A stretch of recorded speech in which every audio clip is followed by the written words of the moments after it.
Good afternoon. Smart ఇన్వెస్టర్కి స్వాగతం. Stock markets లో ఇవాళ ప్రాఫిట్ బుకింగ్ కనిపిస్తుంది. సో ఇతర ఏషియన్ మార్కెట్స్ నుంచి ఎటువంటి సపోర్ట్ లేకపోవడంతో గ్లోబల్ క్యూస్ కాస్త నెగిటివ్ గా కాషియస్ గా ఉండడంతో మన మార్కెట్స్ కూడా స్వల్ప నష్టాల్లో ట్రేడ్ అవుతున్నాయి.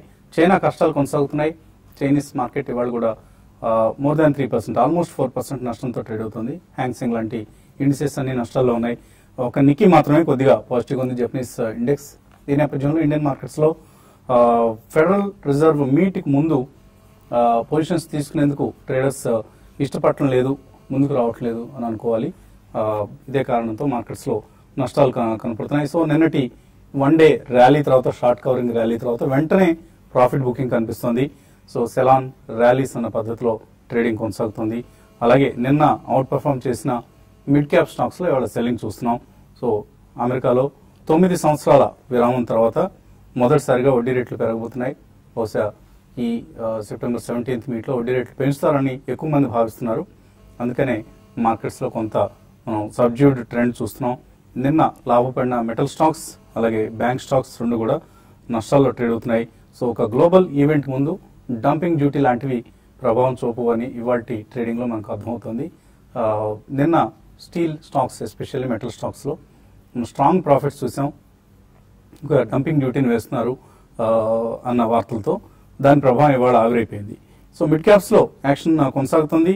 Manappuram finance, JBM auto, McLeod Russel, Navabharat ferro, Alok industries, Godrej properties, Titagarh wagons, Escorts, Jet Airways, KRBL, Kaveri seeds, ఇటువంటి స్టాక్స్ అన్ని లాభాల్లో ట్రేడ్ అవుతూ ఒక స్ట్రాంగ్ ట్రేడింగ్ యాక్షన్ అందులో కనిపిస్తుంది. అయితే నష్టపోయిన స్టాక్స్ లిస్ట్ కూడా చాలా ఎక్కువగా ఉంది. గుజరాత్ గ్యాస్ 5% నష్టపోయింది. Rajesh exports, Jain irrigation, Bharat forge, Castex technologies, sun rise Asian, ఇటువంటి స్టాక్స్ అన్ని మనకు నష్టాల్లో కనిపిస్తున్న సమయం ఇది. అండ్ కొంత పాజిటివ్ న్యూస్ కూడా మనకు కనిపిస్తుంది. Yes bank advance tax payments చూస్తే స్ట్రాంగ్ గా ఉంది. ఆల్మోస్ట్ 310 crores లాస్ట్ ఇయర్ తో పోలిస్తే 30% ఎక్కువ ట్యాక్స్ కట్టింది. అదేవిధంగా హెచ్డిఎఫ్సి కూడా.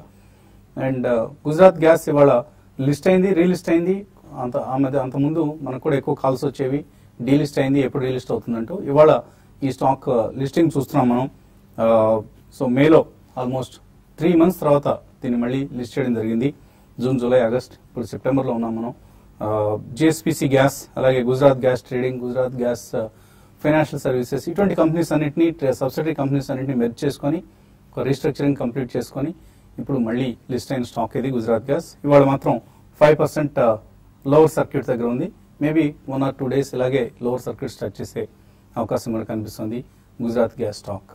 ఇక మిడ్ క్యాప్స్ లో కొంత బ్యాంక్ స్టాక్స్, కొన్ని సెలెక్ట్ బ్యాంక్ స్టాక్స్ లో మనం ప్రాఫిట్స్ చూస్తున్నాం. బ్యాంక్ ఆఫ్ ఇండియా, అలాగే Britannia, Godrej consumer, power finance corporation, Crompton Greaves, ఇటువంటి స్టాక్స్ లో కొంత పాజిటివ్ ట్రేడింగ్ ట్రెండ్ మనకు కనిపిస్తుంది. సో ఇది ప్రస్తుతానికి కనిపిస్తున్న ట్రేడింగ్ వాతావరణం. ఇక ట్రేడింగ్ పరిస్థితులపై ఎనలిస్ట్ ఏమంటున్నారో అడిగి తెలుసుకుందాం. సో బాగా డల్ గా ఉంది వాటి ట్రేడింగ్ గమనిస్తే. సెలెక్ట్ మిడ్ క్యాప్స్ లోనే యాక్షన్ కాన్సన్ట్రేట్ అయి ఉంది. సో ఎటువంటి సలహా ఇస్తారు ఈ సమయంలో?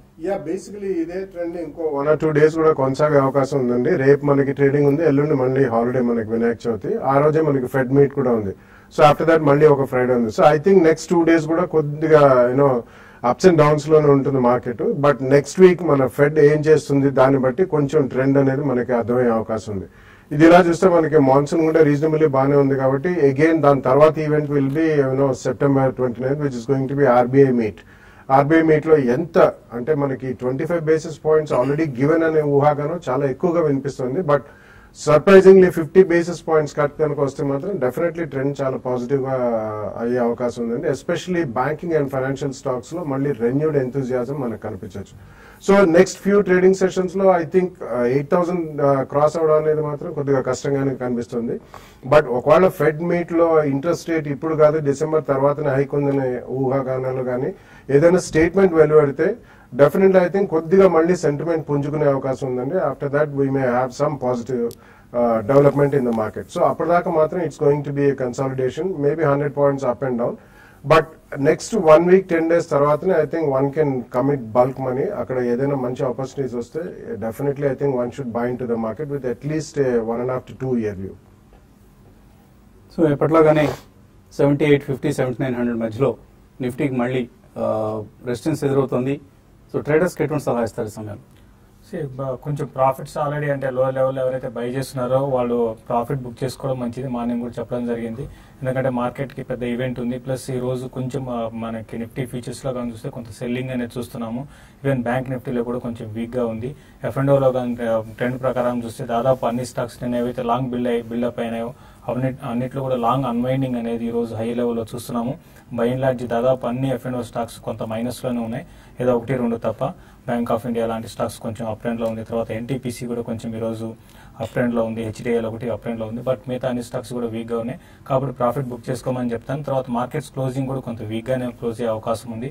అయితే ఈ రోజు నిఫ్టీ ఫీచర్స్ వచ్చిన లో ఇంకోసారి కానీ టెస్ట్ చేసిందంటే 7820 ఆ లెవెల్ కూడా నిఫ్టీ వచ్చి 7805 ఆ లెవెల్ దాకా రావచ్చు నిఫ్టీ ఫీచర్స్. క్యాష్ లో పరంగా చెప్పాలంటే నిఫ్టీకి 7820 దగ్గర సపోర్ట్ ఉంటుంది. అది కానీ బ్రేక్ అయిందంటే కొంత వీక్ గా ఉండే అవకాశం ఉంది. ఈవెన్ ఆఫ్టర్నూన్ ఓపెన్ అయిన యూరోప్ మార్కెట్ మా స్ట్రాంగ్ ఓపెన్ ఇప్పుడు మైనస్ లోకి రావడం చూసాము. కాబట్టి గ్లోబల్ ట్రెండ్ పరంగా చెప్పాలంటే వీక్ గా ఉంది. ఈవెన్ మన మార్కెట్ క్లోజింగ్ కూడా వీక్ ఉంటుంది. కాబట్టి హైయర్ లెవెల్లో ఇంట్రాడే కోసం సెల్ చేయమంటాను. ఈవెన్ నెక్స్ట్ 1 or 2 days కోసం కూడా హైయర్ లెవెల్లో సెల్ పొజిషన్స్ అటెంప్ట్ చేయమంటాను. బట్ లాంగ్ ఉంటే మాత్రం కట్ చేసుకోమని చెప్తాను. కాలర్స్ లైన్ ఉన్నారు. మొదటి కాలర్ విజయవాడ నుంచి బాబురావు. Hello hello sir. అడగండి బాబురావు. సార్ నమస్తే సార్. నమస్తే, అడగండి సార్. నమస్తే అండి. హలో, వినిపిస్తుంది, అడగండి. సార్ నాకు సిఎట్ లో 800లో తీసుకున్నాను సార్. నేను ఒక 500 షేర్స్ సిఎట్ అండి. ఓకే, దాన్ని ఇప్పుడు ఏం చేయమంటారండి? పొజిషన్ హోల్డ్ చేయమంటారా లేకపోతే ఏం చేయమంటారు? సీట్ హోల్డ్ చేయొచ్చా? కొద్దిగా ప్రాఫిట్ అయితే బుక్ చేయండి. ఐ థింక్ కొద్దిగా మంచి గెయిన్స్ వచ్చాయి కాబట్టి మొత్తం క్వాంటిటీ కాదు, maybe 100-150 shares 200 shares profit book చేయండి. మళ్ళీ overall market next few days లో కొద్దిగా రియాక్ట్ అయినప్పుడు మళ్ళీ రీఎంటర్ అవ్వచ్చు. బట్ ఇటువంటి మార్కెట్ టైమింగ్స్ లో మాత్రం ప్రాఫిట్స్ లో ఉంటే కొంచెం క్వాంటిటీ బుక్ చేయడం అనేది ఉత్తమం. సో చక్కగా 50% ప్రాఫిట్ లో ఉన్నారు. 800 కొన్నారు, ఇప్పుడు 1200 ఉంది. కొద్దిగా పార్షియల్ గా అయినా ప్రాఫిట్ బుక్ చేసుకోండి. వెంకటేశ్వర్లు తర్వాత caller. Hello sir, good afternoon sir. నేను కరీంనగర్ డిస్ట్రిక్ట్ కొడిలో మాట్లాడుతున్నాను సార్. రోప్ ఫార్మా 1500 కాల్ తీసుకున్నాము, అలాగే 1550 కాల్ తీసుకున్నాము. నిఫ్టీ ఫీచర్స్ తీసేయండి అని తగ్గింది సార్ తీసుకున్న రేట్ నుండి. ఒకటి ఒకటి తర్వాత ఇంకోటి ఏదన్నారు? రోప్ ఫార్మా 1500 కాలు, 1550 కాలు. Okay, 2 calls. ఓకే, ఒక విషయానికి వస్తే అంటే ఇది బాగా వోలటాలిటీ స్టాక్ అండి. అయితే మీరు కాల్ తీసుకోక ముందు అంటే మీరు తీసుకున్న తర్వాత పెద్దగా పెరగకపోవచ్చు. బట్ దానికి ముందు లో నుంచి మంచి రికవరీ వచ్చిందండి. అయితే ఈ లెవెల్లో మళ్ళీ స్టాక్ ఆగడానికి అవకాశం ఉంది. మీరు కాల్ ఆప్షన్ తీసుకున్నప్పుడు మీకు ఆ మూమెంటం తో పాటు వెళ్ళాలండి. కాబట్టి ఏంటంటే ఇప్పుడు కొంచెం వీక్ గా ఉంది కాబట్టి బెటర్ ఏంటంటే మీ కాల్ పొజిషన్స్ నుంచి ఎగ్జిట్ కండి. ఎందుకంటే కొంచెం 1-2 రోజులు మళ్ళీ మనకి రేపు ఒక రోజు తర్వాత ఎల్లుండి కూడా ఉండదు. కాబట్టి ప్రీమియం అనేది తగ్గిపోతుంటుంది. మీరు బెటర్ ఏంటంటే ఒక్కడి నుంచి మీరు కాల్స్ ని ఎగ్జిట్ కమ్మని చెప్తానండి. తర్వాత తిరుపతి నుంచి లక్ష్మణ్. హలో హలో, అడగండి. హలో, అడగండి లక్ష్మణ్. ఓకే అండి, ఆయన టీవీ వినటంలో బిజీగా నిమగ్నం అయినట్లుగా కనిపిస్తుంది. తర్వాత కలర్ లైన్ ఉన్నారు. హలో హలో, అడగండి. హలో, వినిపిస్తుంది. డెల్టా కార్పొరేషన్ కొనాలండి. అదో డెల్టా కార్పొరేషన్ కొన్నామండి 73.40 ఓకే, కొంచెం అంటారా అమ్మేయమంటారండి? డెల్టా కార్ప్ హోల్డ్ చేయొచ్చా? డెల్టా కార్ప్ మాత్రం ఈ రోజు కొంచెం అప్ ట్రెండ్ లో ఉందండి. బట్ ఇన్వెస్ట్మెంట్ స్టాక్ అయితే కాదండి. క్లోజర్ గా 70-68 ఆ లెవెల్ కి వచ్చినప్పుడు బై చేసి ట్రేడింగ్ బౌన్సెస్ అరౌండ్ 80 ఆ లెవెల్ దాకా రావచ్చు. సో అక్కడికి వచ్చినప్పుడు ఎగ్జిట్ అయ్యే స్టాక్ అండి. బట్ మొన్న రిజల్ట్ మాత్రం కొంచెం ఎంకరేజింగ్ గా ఉంది. దాని దృష్టిలో పెట్టుకుంటే మాత్రం మీరు కొన్ని నెలల వరకు హోల్డ్ చేయండి. బట్ ఇన్వెస్ట్మెంట్ కాకుండా కొన్ని నెలలు హోల్డ్ చేసి పొజిషన్ ట్రేడింగ్ పరంగా ఎగ్జిట్ కమ్మని చెప్తానండి. తర్వాత కాలర్ రాజు లైన్ ఉన్నారు. హలో హలో, అడగండి రాజు. చెప్పండి. Good morning sir. Good morning, అడగండి, ప్రశ్న అడగండి. సార్ లైక్ ఒక 2 lakhs అమౌంట్ ఉంది సార్ నా దగ్గర. సో నేను షేర్ లో ఇన్వెస్ట్ చేయడం బెస్టా లేకపోతే ఏమన్నా మ్యూచువల్ ఫండ్ ఇన్వెస్ట్ చేయడం బెస్టా? ఏంటి సార్, కొద్దిగా సజెస్ట్ చేస్తారా? అంటే మీరు ఇంతకుముందు ఇన్వెస్ట్ చేసిన అనుభవం ఉందా షేర్ మార్కెట్ లో? హలో, నాకు అనుభవం ఏం లేదు సార్. అనుభవం లేదు. అనుభవం లేకపోతే డైరెక్ట్ గా నేరుగా మార్కెట్స్ లోకి రాకూడదండి. రావద్దని చెప్తుంటాం నార్మల్గా. జనరల్ గా మేము ఇచ్చే సలహా ఇది. సో మీరు కొద్దిగా అనుభవం గడించి మ్యూచువల్ ఫండ్స్లో ఇన్వెస్ట్ చేసి కొద్దిగా ఈక్విటీ మార్కెట్స్ ఎలా మూవ్ అవుతున్నాయి, గైరేషన్స్ ఎలా ఉన్నాయి అనేది అబ్జర్వ్ చేస్తే మీకు ఆ అనుభవం వస్తుంది. వచ్చిన తర్వాత అప్పుడు కొద్దిగా మీరు స్టాక్ మార్కెట్స్లో కూడా నేరుగా ప్రవేశించవచ్చు. సో ప్రస్తుతానికి మ్యూచువల్ ఫండ్స్లో ఇన్వెస్ట్ చేయండి. మంచి స్కీమ్స్ మనం కార్యక్రమంలో పదే రికమెండ్ చేస్తున్న స్కీమ్స్ ఉన్నాయి. అటువంటి స్కీమ్స్లో మీరు ఇన్వెస్ట్ చేయండి. మరిన్ని కాల్స్ అలాగే మెయిల్స్ తీసుకునే ముందు కాసేపు ప్రకటనలు.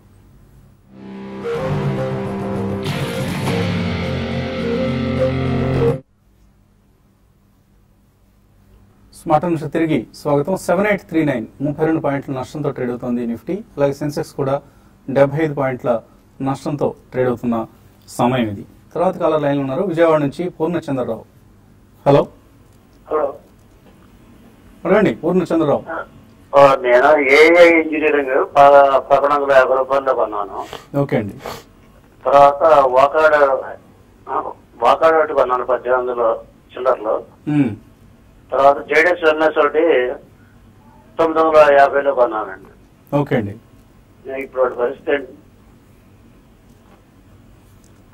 ఈ మూడు ఏం చేయాలి? AI engineering, Wockhardt and Zydus wellness. Companies మూడు మంచివేనండి, స్ట్రాంగ్ కంపెనీసే. బట్ మీరు ప్రైజింగ్ చాలా హైలో కొన్నారు కాబట్టి డెఫినెట్లీ మీరు ఉంచగలిగితే ఉంచండి. AI engineering is one of the very few companies అండి. They only 2 or 3 players in grinding mills అవన్నీ చేస్తారు వాళ్ళు. It's a very good engineering company. Wockhardt definitely recently మనకు కొన్ని అప్రూవల్స్ కూడా చూస్తున్నాం కాబట్టి ఈ వొకాడ్ కూడా ఉంచండి. So definitely Zydus wellness is consumer wellness and FMCG కేటగిరీలోకి వస్తుందండి. సో మూడు కంపెనీస్ మంచివే, హై ప్రైస్ లో కొన్నారు. But if you have time hold on to it. Karimnagar నుంచి శ్రీనివాసరావు. హలో, తెనాలి నుంచి. ఓకే శ్రీనివాసరావు చెప్పండి. సార్ నమస్తే సార్. నమస్తే. హలో నమస్తే, అడగండి శ్రీనివాసరావు. సార్ నమస్తే సార్.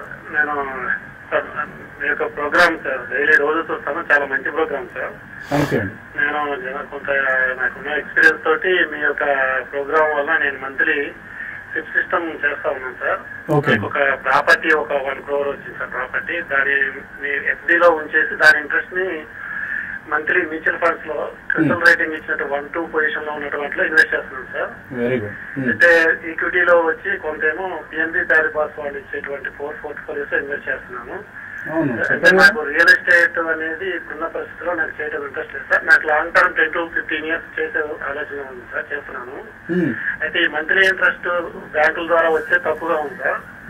అది కాకుండా ఈ మంత్లీ ఇంట్రెస్ట్ ఎక్కువ రావడానికి డెబిట్ ఫండ్స్ ఇట్లాంటి వాటిలో పెట్టి సిప్ లో కన్వర్ట్ చేసుకోవచ్చు సార్ ఈక్విటీ మంత్లీ. చేయొచ్చండి. డెట్ లో మీరు ఇన్వెస్ట్ చేసి, డెట్ అంటే లిక్విడ్ ఫండ్స్ చెప్తుంటాం మనం తరచుగా. బ్యాంక్ ఇంట్రెస్ట్ కంటే కాస్త ఒక 1 or 2% ఎక్కువ వచ్చే స్కీమ్స్ ఇవి. బట్ కొద్దిగా రిస్క్ కూడా ఉంటుంది. కొద్దిగా మనం అబ్జర్వ్ చేస్తూ ఉంటే లిక్విడ్ ఫండ్స్ లో మంచి ఆపర్చునిటీ ఉంటుంది compare to bank fixed deposits. దాన్ని మీరు ఆ వచ్చే వడ్డీని మీరు ఏదైతే వడ్డీ ఉంటుందో ఎప్పటికప్పుడు రిడెంప్షన్ తీసుకొని దాన్ని మీరు ఎస్ఐపిలోకి కన్వర్ట్ చేసుకోవచ్చు. అటువంటి విధానం ఉంటుంది, మీరు చేయండి. మనం సాధ్యమైతే మన ఇన్వెస్టర్ సమిట్ ఇప్పుడు కాస్త బాగానే పైసలు ఉన్నాయి కాబట్టి ఒకసారి హైదరాబాద్ వచ్చి మనం కండక్ట్ చేసే ఇన్వెస్టర్ సమిట్ కూడా మీరు అటెండ్ అయితే ఇంకొంచెం నాలెడ్జ్ సంపాదించవచ్చు. మనం రేపు వచ్చే ఆదివారం సాయంత్రం ఇక్కడ చిక్కడపల్లి బాగ్లింగంపల్లిలో సుందరయ్య విజ్ఞాన కేంద్రంలో మనం ఇన్వెస్టర్ సమిట్ ను ఐసిఐసిఐ ప్రుడెన్షియల్ తో కలిసి నిర్వహిస్తున్నాం. సో ఆ సమిట్ మీరు హాజరైతే అక్కడ తరచుగా మనం ఈ ఇన్వెస్టర్ సమిట్స్ లో డిస్కస్ చేస్తున్న పాయింట్ ఇదే. అంటే ఎలా డెట్ ఫండ్స్ నుంచి ఎక్కువ మ్యాక్సిమైజ్ చేసుకోవచ్చు రిటర్న్స్ ని, దాన్ని ఈక్విటీ మార్కెట్స్ లో కూడా కన్వర్ట్ చేసుకునే సదుపాయం ఉంటుందా, ఇటువంటి రకరకాల అంశాలు మనం చర్చిస్తూ ఉంటాం. సో వీలైతే మీకు కనుక ఎటువంటి ఆ సమయంలో ఎటువంటి వ్యక్తిగత పనులు లేకపోతే తప్పనిసరిగా హాజరవ్వండి. వచ్చే ఆదివారం సాయంత్రం 5:30 గంటలకు బాగ్లింగంపల్లి సుందరయ్య విజ్ఞాన కేంద్రం. తర్వాత కాలర్ అశోక్. హలో హలో అడగండి అశోక్. సార్ ఇది శేషగారు అడగాలి సార్. అడగండి. కరెక్షన్ లో నెక్స్ట్ అమెరికా ఈవెంట్ తర్వాత కరెక్షన్ తీసుకోవడం sir. Sir Mirza international and ఈ ట్రైడెంట్ రెండిట్లో ఏది మంచి స్టాక్ సార్ సజెస్ట్ చేయండి సార్. ఇంకోటి ట్రేడింగ్ చేయడం మంచి స్టాక్ సార్, సజెస్ట్ చేయండి సార్. అంటే ఇన్వెస్ట్మెంట్ పరంగా చెప్పాలంటే ట్రైడెంట్ కన్నా మిర్జా ఇంటర్నేషనల్ బెటర్ అండి. అయితే రీసెంట్ గా బాగా పెరిగింది, ప్లస్ 140 నుంచి కొంచెం కరెక్ట్ అయిందండి. బిలో 100కి వచ్చినప్పుడల్లా మీరు దీంట్లోనే కొంచెం ఒకేసారి కాకుండా కొంచెం ఏంటంటే 2 ప్రైస్ పాయింట్ లో పెట్టుకొని మీరు ఇన్వెస్ట్ చేసుకోండి. లాంగ్ టర్మ్ కి మిర్జా మళ్ళీ ఇక్కడ నుంచి మళ్ళీ పెరగడానికి అవకాశం ఉంది. డౌన్ సైడ్ చూసుకుంటే 88, 85 దగ్గర ఆగొచ్చు. ట్రైడెంట్ ఏంటంటే కొంచెం రిజల్ట్ బాగున్నా కూడా కొంచెం డెట్ ఉందండి ఈ కంపెనీకి, కాబట్టి దాన్ని అవాయిడ్ చేయమని చెప్తాను. ట్రేడింగ్ పరంగా చెప్పాలంటే మనకి ఇప్పటికిప్పుడు ఈ పొజిషన్ తీసుకోమని చెప్పలేనండి, బట్ వెయిట్ చేయండి. ఈవెంట్ ఉంది, బిగ్ ఈవెంట్ ఉంది కాబట్టి ఈవెంట్ తర్వాతే మనకి ఫ్రైడే రోజే మనకి మార్కెట్ డైరెక్షన్ తెలుస్తుంది, అప్పుడు తీసుకోవచ్చు అండి. తర్వాత గుడివాడ నుంచి సుబ్బారావు లైన్ ఉన్నారు. హలో హలో అడగండి సుబ్బారావు. గుడ్ ఆఫ్టర్నూన్ వసంత్ గారు. గుడ్ ఆఫ్టర్నూన్ అండి. క్లారిస్ లైఫ్ సెన్సెస్ ఉన్నాయండి నా దగ్గర 239 రూపాయల్లో. యావరేజ్ చేయమంటారా లేకపోతే శేషు గారిని చెప్పమానండి? క్లారిస్ లైఫ్ యావరేజ్ చేసుకోవచ్చు ఇక్కడ. క్లారిస్ లైఫ్ సైన్సెస్ అయితే కరెంట్ లెవెల్స్ లో మీరు యావరేజ్ కొంచెం వెయిట్ చేయండి అండి. స్టాక్ కొంచెం హై లెవెల్ నుంచి కరెక్ట్ అయింది, కొంచెం అరౌండ్ 170 దగ్గర బేస్ ఫామ్ కావచ్చు, అక్కడ యావరేజ్ చేసుకొని. పర్సనల్ గా అయితే మీరు దీనికన్నా వేరే ఫార్మా స్టాక్స్ లో ఇన్వెస్ట్ చేసుకోమంటాను. మీరు యావరేజ్ చేసుకోమంటున్నా అడిగారు కాబట్టి కొంచెం వెయిట్ చేయండి. ఇంకొక 5 to 10% కరెక్షన్ ఇందులో రావడానికి అవకాశం ఉందండి. తర్వాత కాలర్. హలో హలో హలో అడగండి, ఎక్కడి నుంచి మాట్లాడు? నేను లక్నో నుంచి మాట్లాడుతున్నానండి. ఇవాళ బిఎఫ్ యూటిలిటీస్ 200 తీసుకున్నాను సార్ 485 లో. అయితే అది పడిపోయింది. ఇంకొకటేమో టాటా స్పాంజ్ తీసుకున్నాను సార్ 466 లో. అవి ఏమన్నా ఇవాళ పెరుగుతాయా లేకపోతే ఒక 1 వీక్ ఆగారు అండి, చెప్తారా? రెండు కూడా మీరు 1 వీక్ లోపల ఏదైనా లాభం వస్తుందన్న ఉద్దేశంతో తీసుకున్నారు బిఎఫ్ యూటిలిటీస్, టాటా స్పాంజ్. ఈ రోజు మార్నింగ్ హై నుంచి కానీ చూస్తే దాదాపు అన్ని కౌంటర్స్ కూడా కరెక్ట్ అయ్యానండి. కాబట్టి మీరు ఇంటర్డే కోసం తీసుకొని దాన్ని మీరు డెలివరీ కోసం పోస్ట్ పోన్ చేసుకుంటారు. బట్ అది ఇంటర్డే కోసం అంటే ఇంటర్డే కోసమే మీరు ఆ రోజే క్లియర్ చేసుకోవాల్సింది. ఏదైనా కూడా BF utilities and Tata sponge రెండు కూడా షార్ట్ టర్మ్ ట్రెండ్ అయితే వీక్ గానే ఉంది, బట్ కొంచెం మధ్య మధ్యలో బౌన్సెస్ రావచ్చు. ప్లస్ ఇంతకుముందు అన్నట్టుగా ఈవెంట్ ఉంది కాబట్టి ఎగ్జాక్ట్ గా డైరెక్షన్ చెప్పలేమండి. బట్ ఈ రోజు రేపట్లో మాత్రం చిన్న అప్ ట్రెండ్ రావచ్చు రెండిట్లో. వచ్చినప్పుడు మీ పొజిషన్ మీరు క్లోజ్ చేసుకోవడానికే మీరు ప్రయత్నం చేయండి. కృష్ణా జిల్లా నుంచి రామ లైన్ ఉన్నారు. హలో హలో రండి రమా. నమస్తే అండి. నీతి ఇంటర్నేషనల్ 65 లో ఉన్నాయండి 2000 షేర్స్. ఇవి ఇప్పుడు 21st ఇప్పుడు రిజల్ట్ వస్తుంది కదా, అందులో కొంత ప్రాఫిట్ బుక్ చేసుకోమంటారా? పర్వాలేదండి. పర్వాలేదంటే దేనికి పర్వాలేదంటారు? హోల్డ్ చేయొచ్చా అని, అంతే కదా. సో మేజర్ ఇంటర్నేషనల్ రిజల్ట్ ముందు ఎటువంటి సలహా ఇస్తారు? నాట్ ఎ బిగ్ మూవర్ అండి, ఇట్స్ ఎ గుడ్ కంపెనీ. కానీ రిజల్ట్స్ ముందు ఇటువంటి మనం స్పెక్యులేట్ చేయడం అనేది రిజల్ట్స్ ఎలా ఉంటాయి అనేది అంత ఉత్తమం కాదండి. సో మీరు ప్రాఫిట్ లో ఉంటే డెఫినెట్లీ కొద్దిగా ప్రాఫిట్ బుక్ చేయండి. ఎంత మంచి షేర్ రిజల్ట్స్ వచ్చిన తర్వాత మళ్ళీ ప్రైస్ తీసుకురానప్పుడు తర్వాత మళ్ళీ కొనుక్కోవచ్చు. 2000 ఉన్నాయంటున్నారు కాబట్టి కనీసం 1000 షేర్స్ లో ప్రాఫిట్ అనే బుక్ చేయండి. అలాగే ఈమెయిల్ సందేహాలు గమనిస్తే శుశ్రూష అడుగుతున్నారు, భారత్ ఫోర్జ్ తీసుకున్నారు 1270 రూపాయల్లో, ఇంకా యాడ్ చేసుకోవచ్చా? రీసెంట్ డేస్ లో భారత్ ఫోర్జ్ బాగా వీక్ అయిపోయిందండి. ఈ మధ్యకాలపు లోస్ కూడా టచ్ అవుతుంది. అయితే మీరు యాడ్ చేసుకోండి అండి, కొంచెం యాడ్ చేసుకోండి, ఒకేసారి కాకుండా కొంత కరెక్షన్ ఇంకా కొనసాగే అవకాశం కూడా భారత్ ఫోర్జ్ లో కనబడుతుంది. కాబట్టి ఒక కరెక్షన్స్ లో మీరు యావరేజ్ చేసుకోండి. Most of the auto ancillaries weak గా ఉన్నాయండి, including Bharat forge. Bharat forge as such one of the best performing stocks companies in this sector. So maybe ఇంకా తగ్గినప్పుడు యావరేజ్ చేసుకోండి. సురేష్ రెడ్డి అడుగుతున్నారు, mutual fund portfolio Birla Sun Life, front line equity, Franklin India smaller companies, UTI opportunities, HDFC mid cap opportunities, ఇటువంటి వాటిలో invest చేస్తున్నారు. So as such మంచి schemes select చేస్తున్నారు. కాకపోతే ఎక్కువ మీరు ఒక ఫ్రంట్ లైన్ ఈక్విటీ వదిలేస్తే మిగతా అన్ని కూడా మీరు మిడ్ అండ్ స్మాల్ క్యాప్స్ మీద ఫోకస్ చేస్తున్నారు. కొద్దిగా మీరు లార్జ్ క్యాప్స్ స్కీమ్స్ లోకి షిఫ్ట్ అయితే మంచిదండి. పవన్ కుమార్ అడుగు, సేమ్ భారత్ ఫోర్జ్ ఏదైనా నెగిటివ్ న్యూస్ ఉందా, ఎందుకు తగ్గుతుంది? Yeah, there was a report by Bank of America Merrill Lynch అండి, non automotive business orders and especially heavy truck orders peak out అయిపోయిన ఆర్డర్స్ ఫైనాన్షియల్ ఇయర్ 17 దాకా. అది అయిన తర్వాత కొద్దిగా భారీగా పడడం జరిగిందండి. అదర్వైజ్ డౌన్ గ్రేడ్స్ కూడా వస్తున్నాయి. సో అందుకనే అది పడుతుందండి. But otherwise it's a good company. మీరు ఏమన్నా బార్డర్ లైన్ లో ఉంటే కూడా ఒకసారి ఎగ్జిట్ అవ్వమనే చెప్తానండి. ఎస్బీఐ 316లో, bank of Baroda 198, Axis bank 555 ఇలా కొన్నారు. కేఎన్ రెడ్డి యావరేజ్ చేసుకోవచ్చా? మీరు అన్ని కూడా మంచి బ్యాంక్స్ కొన్నారండి. మీరు యావరేజ్ చేసుకోండి. కొంత యావరేజ్ ఈ కరెక్షన్స్ లో యావరేజ్ చేసుకోమని చెప్తానండి. బాగా హై రేట్స్ లో ఎంటర్ అయి ఉన్నారు మీరు, జాగ్రత్తగా ఉండండి. యుగంధర్ అడుగుతున్నారు, ఎల్ఎన్టీ రోజు తగ్గుతోంది, ఇక్కడ ఎంటర్ కావచ్చా? అలాగే వింధ్యా టెలిలింక్స్ ఎటువంటి కంపెనీ ఇది? ఇట్స్ స్ట్రాంగ్ కంపెనీ అండి, బట్ రీసెంట్లీ చాలా స్ట్రాంగ్ రన్అప్ కూడా చూసాం. కొద్దిగా ఇల్లిక్విడ్ స్టాక్ ఇది. Fibre optic cables and telecom cables అవి చేస్తారు. సో ఐ థింక్ ఒకవేళ ఫ్రెష్ గా కొనదలుచుకుంటే మాత్రం వెయిట్ చేయండి కరెక్షన్ కోసం. కాకరపర్తి దానరాజు అడుగుతున్నారు, Andhra bank UBI union bank or United bank of India, ఎనిమిది రెండు ఎటువంటి సలహా ఇస్తారు? 1 year కోసం తీసుకోవచ్చా? యునైటెడ్ బ్యాంక్ ఆఫ్ ఇండియా అయితే కంప్లీట్ గా అవాయిడ్ చేయండి. ఆంధ్ర బ్యాంక్ అయితే మీరు కరెంట్ అవర్స్ లో మీరు కన్సిడర్ చేయొచ్చు, బట్ ఇంతకు ముందులాగా బాగా పెరుగుతుందని చెప్పలేము. ఒక లిమిటెడ్ అప్సైడ్ ఉంటుందండి. ఎక్కువ మంది భారత్ ఫోర్జ్ గురించి అడుగుతున్నారు, యావరేజ్ చేసుకోవచ్చా? నరసింహం కూడా అడుగుతున్నారు. సో కేర్ఫుల్గా ఉండండి, అందరూ యావరేజింగ్ థియరీని ఫాలో కావద్దండి ప్రస్తుతానికి. ఐసిఐసిఐ ఎలాట్ అయ్యాయి, మధుకర్ మనూరు ఐపీఓలో ఎలాట్ అయ్యాయి, స్ప్లిట్ కూడా అయిన తర్వాత ఇప్పుడు 200 షేర్లు అమ్మేసి 100 షేర్లు యాక్సిస్ బ్యాంక్ ఉందాం అనుకుంటున్నారు, కరెక్టేనా ఇది? నాట్ ఎ బ్యాడ్ ఐడియా అండి. మీరు ఫస్ట్ నుంచి కూడా ఉన్నారు కాబట్టి అలాట్మెంట్ దగ్గర నుంచి you can buy axis bank and ICICI bank రెండు పోర్ట్ఫోలియోలో ఉంచవచ్చు. ఏజిస్ లాజిస్టిక్స్ 235లో కొన్నారు, వెంకటేశ్వర్లు కంటిన్యూ చేయొచ్చా? ఇది షిఫ్ట్ కావచ్చా దేనికైనా? ఉన్న దాంట్లోనే మీరు ఉండండి. ఒకవేళ షిఫ్ట్ కావాలనుకుంటే మాత్రం మీరు షిఫ్ట్ కామనే చెప్తానండి. ఎటువంటి స్టాక్స్ షిఫ్ట్ అవ్వచ్చు? స్నోమ్యాన్ లాజిస్టిక్స్ ఒకటి, మీరు లాజిస్టిక్స్ లో ఉండాలనుకుంటే స్నోమ్యాన్ లాజిస్టిక్స్ మీరు షిఫ్ట్ కామని చెప్తాను. కేతా వెంకట్ అడుగుతున్నారు, బిఈఎంఎల్ ఈ ప్రైస్ లో కొనొచ్చా? ఫండమెంటల్లీ ఎటువంటి కంపెనీ ఇది?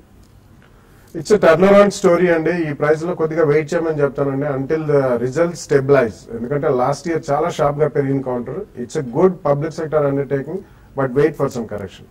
పెరిగా వెంకటరమణ అడుగుతున్నారు, బ్యాంక్ నిఫ్టీ 16,000 పుట్స్ ఉన్నాయి, 250 రూపాయలు కొన్నారు, ఇప్పుడు 150కి తగ్గిపోయింది ప్రీమియం, ఏం చేయాలి? ఈ రోజు కొంచెం వీక్ ఉందండి, బట్ ఈ రోజు క్లోజింగ్ బేసిస్ లో 16,800 బిలో క్లోజ్ అయ్యే అవకాశం ఎక్కువ కనపడుతుంది. రేపు మళ్ళీ కొంచెం గ్యాప్ డౌన్ రావచ్చు. వచ్చినప్పుడు మీ పుట్టిన కొంచెం వాల్యూ పెరుగుతుందండి, అప్పుడు మీరు రేపు క్లోజ్ చేసుకోమని చెప్తానండి. Takkadapati Murali, Salzer electronics fundamental strong గా ఉన్నాయా? 2-3 సంవత్సరాల కోసం తీసుకోవచ్చా? Yeah, fundamentally it's a strong company అండి. It's a small cap company, కానీ రీసెంట్లీ చాలా స్ట్రాంగ్ యాక్టివిటీ చూసాం మనం కౌంటర్ లో. సో కొంచెం కరెక్షన్ కోసం మేబీ అబౌట్ 10% కరెక్షన్ కోసం వెయిట్ చేసి అక్కడ ఫస్ట్ ప్రైస్ పాయింట్ లో కొన్నాం. ప్రకాష్ అడుగుతున్నారు, మోన్సాంటో 52 వీక్ లోస్ దగ్గర ఉంది, ఈ రేట్ లో కొనుక్కోవచ్చా? మోన్సాంటోలో లాస్ట్ వీక్ మనకి కొంచెం ఫండ్ సెల్లింగ్ చూసాం, దానివల్ల హెవీగా కరెక్ట్ అయింది. బట్ నిన్న ఈ రోజు చూస్తే నిన్న 7%, ఈ రోజు ఒక 1% దాకా పెరిగింది. కాబట్టి ఈ లెవెల్లో మీరు లాంగ్ టర్మ్ కోసం కొనుక్కోవచ్చు అండి. మైకేల్ అడుగుతున్నారు, Bharat forge, M&M, Kaveri seeds, Strides, ఆర్కో, పోలారిస్, KPIT ఇవన్నీ 6 months కోసం కొనుక్కోవచ్చా? 6 months is a too short time span అండి. ఏదైనా 5 to 10% కరెక్షన్ ఇమీడియట్లీ రావచ్చు ఒకవేళ మార్కెట్ షీన్ ఇస్తే. కాబట్టి సెప్టెంబర్ రిజల్ట్స్ వచ్చిన తర్వాత ప్రైస్ స్టెబిలైజ్ అయ్యాక కొనుక్కోండి. సో మార్కెట్స్ ఆల్మోస్ట్ డేస్ లో దగ్గర ట్రేడ్ అవుతున్నాయి. 62 పాయింట్లు నష్టపోయింది Nifty. So profit booking is the word of the day. బాగా ప్రాఫిట్ బుకింగ్ కనిపిస్తుంది. కేర్ఫుల్గా ఉండాలి. యావరేజింగ్లు ఇప్పుడప్పుడే అటువంటి పనులు పెట్టుకోవద్దు. ఈవెంట్ తర్వాత ఒకసారి మార్కెట్స్ గురించిన ఒక స్పష్టమైన అవగాహన వచ్చిన తర్వాత అప్పుడే యావరేజింగ్ అనేది తీసుకోవచ్చు. అలాగే వచ్చే ఆదివారం సాయంత్రం TV5 ICICI ప్రొడెన్షియల్ సంయుక్తంగా నిర్వహిస్తున్న ఇన్వెస్టర్ సమిట్ కు హాజరు కావాలనుకునే వాళ్ళు ఇక్కడ డిస్ప్లే చేస్తున్న నెంబర్స్ కాల్ చేయండి. వీలైతే మీ పిల్లలతో సహా ఈ సదస్సుకు హాజరవ్వండి. పిల్లలంటే మరి చిన్న చిన్న పిల్లలతో వస్తున్నారండి, 5 సంవత్సరాలు 6 సంవత్సరాలు ఇటువంటి పిల్లలతో. వాళ్ళు కాకుండా కొంచెం పెద్ద పిల్లలు 15 సంవత్సరాల ఏజ్ పై వాళ్ళైతే వాళ్ళకి అర్థమవుతుంది మనం చెప్పే అంశాలు. వాళ్ళకి ఆర్థిక అక్షరాస్యత అందించాలనే ఉద్దేశంతో పిల్లల్ని తీసుకురామంటున్నాం. ఈ అంశాన్ని గుర్తుంచుకోండి. ఇది వాళ్ళ స్మార్ట్ ఇన్వెస్టర్. రేపు పొద్దున బిజినెస్ బ్రేక్ఫాస్ట్ మళ్ళీ కలుద్దాం.